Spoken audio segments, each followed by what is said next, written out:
Here's what's coming up on today's show. I know what you mean. There's a lot of guys that's branched out into other things, and even some of my contractors have tried to get me to do other things for them. And I've just been a believer of do what you do good and stick with what you know. This is Kansas City Connections, a local business podcast in Kansas City to help spotlight entrepreneurs and executives in the area and connect the bright minds of our community. Join us each episode to hear how these business owners and executives manage their companies, how they overcome present challenges, and how they plan to thrive in the future. Here's your host, Steve Hoover, owner of Wealth Partners Corporation. Well, welcome everyone. This is Steve Hoover, and today I'd like to welcome you to the Kansas City Connections, a local business podcast.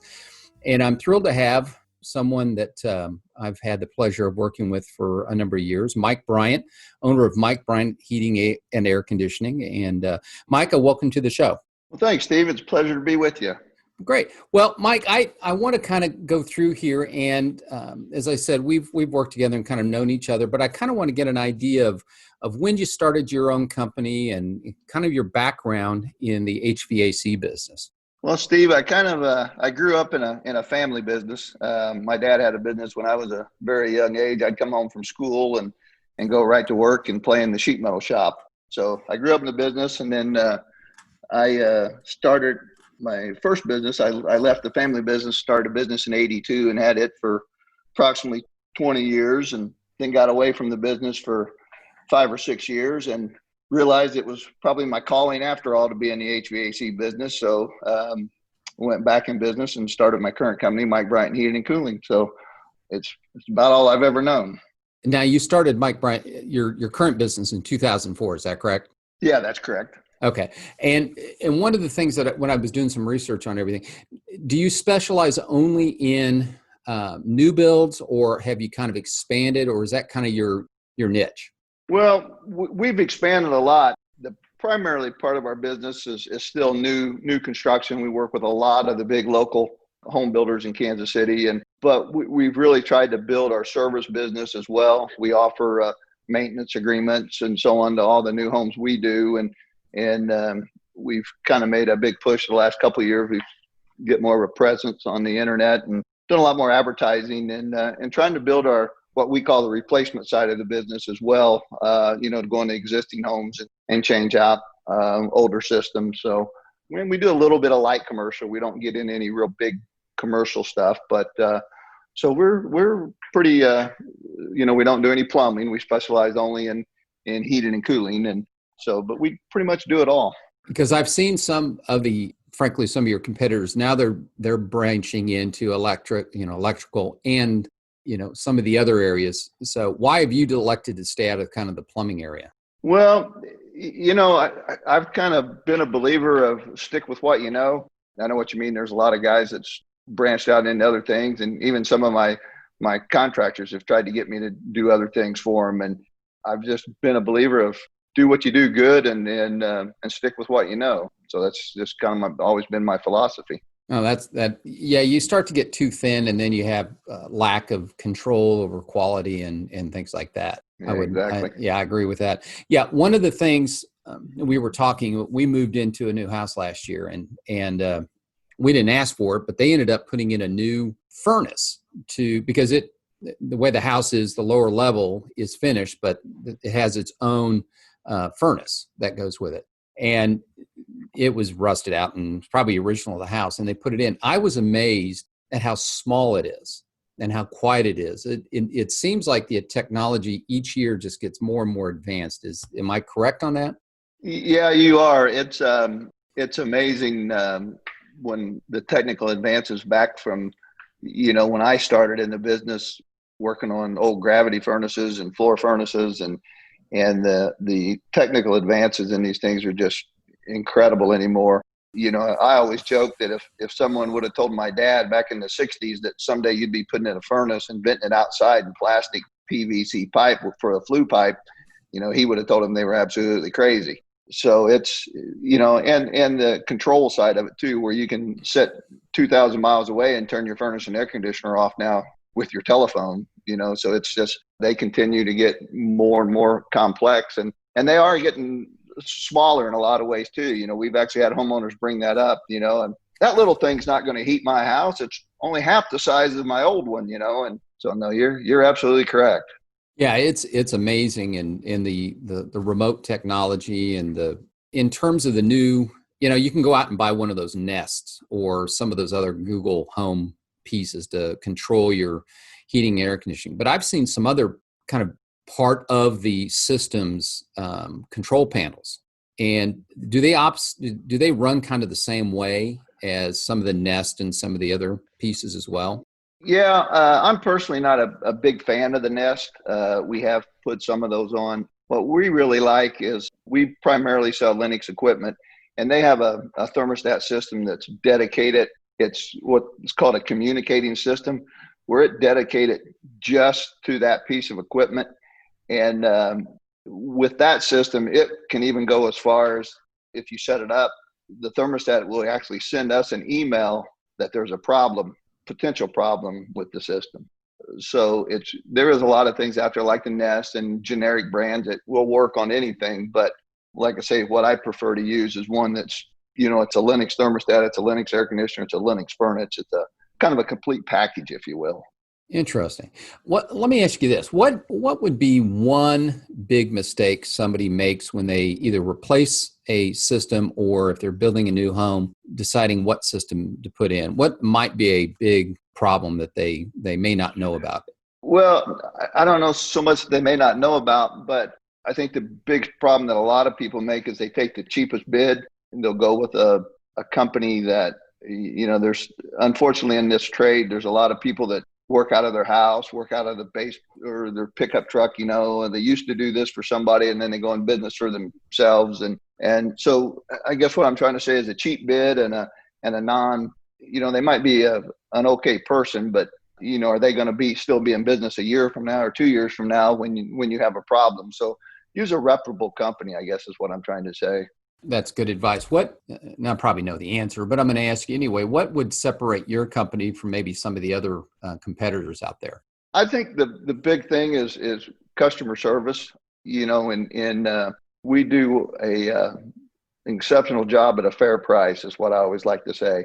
We're not the cheapest guys in town, but by no means are we the most expensive, but we're a good sized company. We're going to be around forever, a long time. And we 75 employees and a lot of trucks on the road. And so we're by no means a one horse shop. So that's important, when you're looking for a contractor. Have you seen a lot of, you've seen an uptick in the new build that are going on right now all around. It seems like they're just new home divisions going up everywhere. Do you see that kind of continuing, or do you kind of see that maybe slowing down a little bit? Well, I'm like a lot of people. In March, I was ready for doom and gloom, the world coming to an end, and now we've had an absolutely incredible summer with on both sides of our business, the new build, like you mentioned, and all the builders that I talk with on a daily basis, they all tell me they don't see it slowing down anytime soon, that they're contributed to a lot of things, the lower interest rates and a lot of people have spent so much time at home. Now they realize with everyone at home, their house is too small. So we see a lot of people remodeling, like you mentioned you were doing, or adding on, or just scrapping it and moving to a new home. So, it's from what all indications I see and the people I talk to, I don't see it slowing down anytime soon. And I hope that's right. Did you find back in 2007, 2008, in that time frame, did you see a real downturn in that point, the way everything was going in the economy and things of that nature? I really didn't. Like you mentioned earlier, I started Mike Bryant Heating and Cooling in 2004. So we were relatively young and a smaller company at that time. I want to say we probably had 10 to 15 employees at that time. And it really, in a lot of ways, it opened some doors with some contractors that were looking for competitive pricing. They had gone along, been comfortable for years, and all of a sudden with the downturn, they were more interested in talking and reaching out and see what else was out there. So we actually continued to grow through 07, '08, and '09. Every year we grew through that time period. So I figured if I made it through there, knock on wood, I think I'm good. So yeah, that's kind of what when I'm talking to my clients and other business owners, we do succession planning, and I do a lot of that for business owners. And one of the things that they'll ask me, and you may have been asked this as well, it's like, boy, do you think this is as bad or worse than 2008? And my response has always been 2008 was really, I think, the worst. I realize we have a pandemic. I know it's kind of thrown a lot of people out of work, but a couple of different things that were from 2008 and now is that, one, we went into this pandemic pretty strong. I mean, we had, everybody had pretty good balance sheets of companies that were in good shape. But more importantly, there was liquidity in the market. And one thing people forget is in 2008, there was no money to lend. I mean, the banks had no money, they had no capital, they couldn't lend. And that just started putting a stranglehold on a lot of companies. And we didn't have to go through that on this one.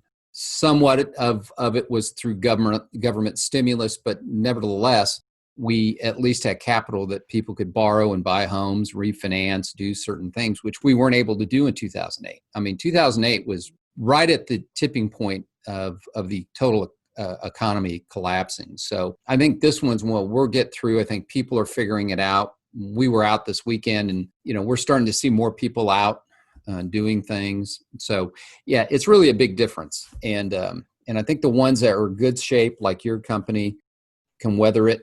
It's the ones that probably weren't in great shape that aren't going to make it. And that's true almost in any business. If something's going to take you down, it's going to take you down. Yeah, I agree with you. I think in 2008, it was more widespread, if you will, across the entire economy. And now it's like, I know there's a lot of businesses now that are suffering, the hospitality industry, the airlines, and that sort of thing. But there's also a lot of businesses now that are really thriving through this, and like you said, the builders and the contractors and, people that are tied to the home or housing, if you will, are doing really well.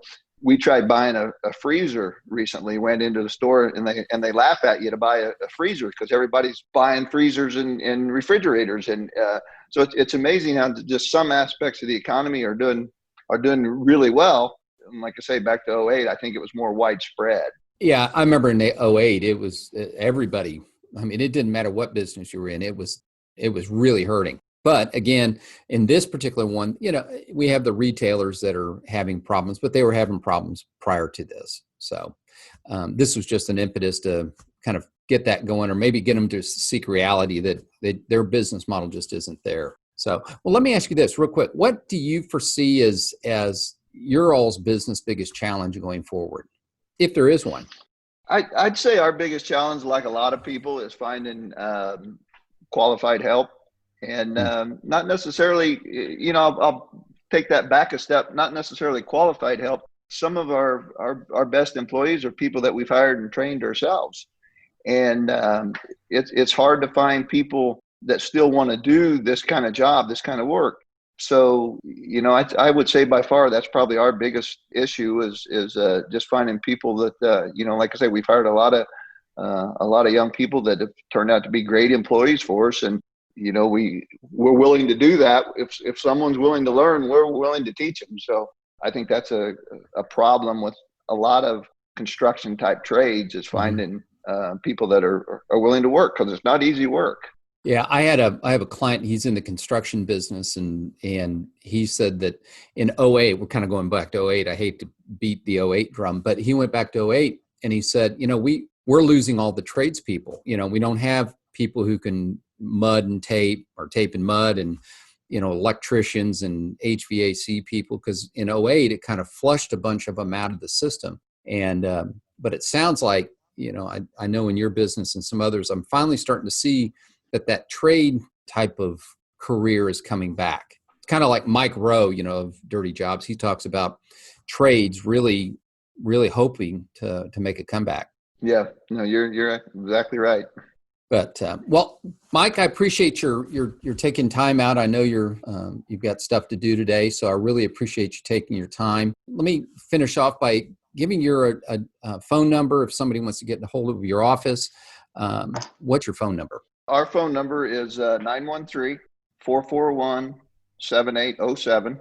And where our office is actually in Olathe, but we do work around the entire greater metropolitan Kansas City area, everywhere up north, out east, and we're on call 24/7. There's will always be someone to answer your call. So in an emergency situation. So. And what's your website again? It's just Mike Bryant HVAC. Excellent. Well, Mike, I really appreciate your time. And if anybody wants to get a hold of Mike, make sure you get a hold of him. And Mike, have a great day. And everyone, cheers.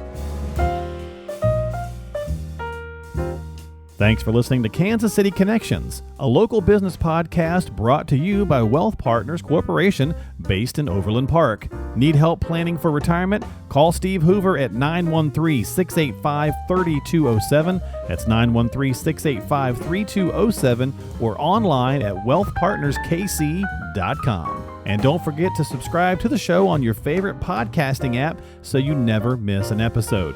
We're on Apple, Spotify, Google, and pretty much everywhere else you can listen to podcasts. Thanks for listening, and we'll see you on the next edition of Kansas City Connections, a local business podcast.